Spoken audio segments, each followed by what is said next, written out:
Hello friends, welcome to my channel, myself Parag Dambulki. In this video, we will see virtual destructor. But before watching this video, please go to the video on destructor. Its video link I have shared in description box. Also watch video on dynamic memory allocation by new delete operator. That video link also I have shared in description box. So from that video you will come to know how destructors are defined and how uh, destructors are used to solve the memory leak problem.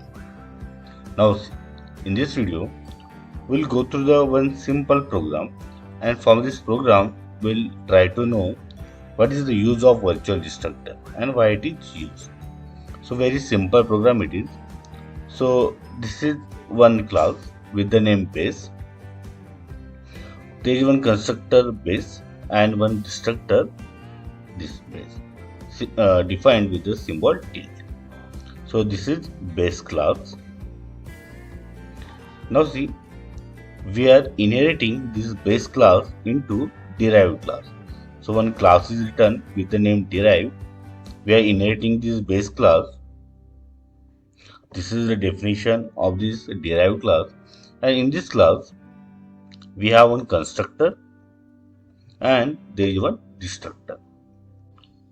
Now we will compile this program. Got compiled and now we will run. So here you can see we got base class constructor and base class destructor. So this output is given by this. So base class constructor and base class destructor. Here you can see base class constructor, base class constructor, base class destructor, base class destructor. So only we have created object of base class only. Now suppose if I create object of derived class. So I have saved it. Now we'll compile this program and we'll run. So see, previously we got base class constructor, base class destructor. Now as we have created object of derived class, but see what output we are getting. We are getting base class constructor, then derived class constructor. That means see, when we are creating object of this derived class, so obviously the constructor is called and we are getting this output derived class constructor. But before that, base class constructor is getting run, and that's why we are getting base class constructor, and after that derived class constructor. Then as the scope of this object is getting over here, so we are getting this output derived class destructor, and after that base class destructor. Now see, you can check this sequence. Base class constructor and derived class destructor. Constructor. But when scope is over, so derived class destructor first. Destructor is going in reverse direction, and then base class destructor. Okay. Now again some changes we will make. So here I am creating pointer of this base class like that. Now we'll check the output. So got compiled, now run. So no output we got as we have not initialized this base class.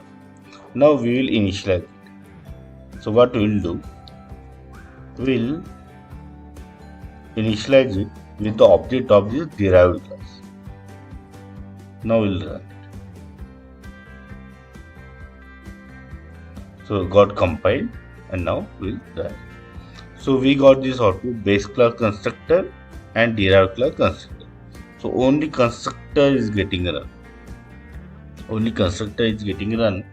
We are not getting output from the destructors.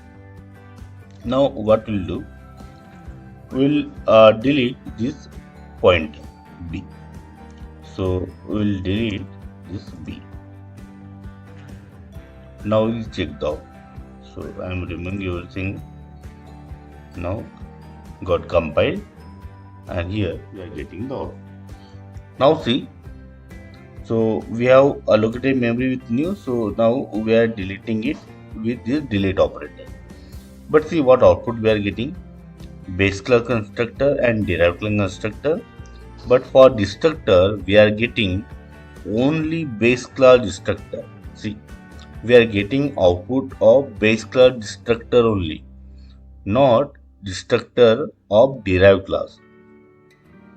So see why destructors are written. Destructors are written to release the memory which is occupied because of that object of that class. But as derived class destructor is not getting run and some memory is allocated because of the object of destructor, then that memory will not get free, and that problem is called as a memory leak problem. So that memory leak problem will arise here if some memory is allocated because of the object of derived class and we are not freeing it. Suppose here we are not as the derived class destructor is not getting run. So main purpose of this destructor, that is not getting fulfilled as destructor of derived class is not getting run. Now see why we are getting output like this. So see, this binding is happening at early time. So this is called the early binding. Early binding means at compile time, this binding is happening. And here, when memory is getting deleted, at that time, it gives priority to the base class type of this pointer. So type of the pointer is of type base. So that's why only base class destructor is getting run. So this is happening because of early binding, and at early binding it is decided or when focus is given to the type of the pointer, not the content of pointer. But what we want, focus should be given, our priority should be given to the type of this pointer. Not only pointer type of the pointer, but content of the pointer, so that derived class destructor is also getting run. Now see, to avoid this early binding and at runtime, that it should focus on the type content of this pointer. We have to make this pointer, we have to make this destructor as a virtual. So here we are using this keyword virtual and we are making this destructor as a virtual destructor. This is called as a virtual destructor. Now because of this, what is happening? So compiler at this binding to this pointer is avoided at early time, at compile time it is avoided, and late binding will happen. Binding to this B will happen at the run time, and focus or priority is given to the content of this pointer. So content of this pointer is the object of this derived class, and that's why derived class destructor is getting run, and after that base class destructor will get run. So here we'll check the output. Here you can see. So base class constructor, derived class constructor, and here we are getting this out, derived class destructor, and after that base class destructor. Here we were not getting because it is because of the early binding and priority was given to the type of this pointer. Here, as we have made this base class destructor as a virtual, now this binding is happening at the runtime and priority is given to the content of this pointer.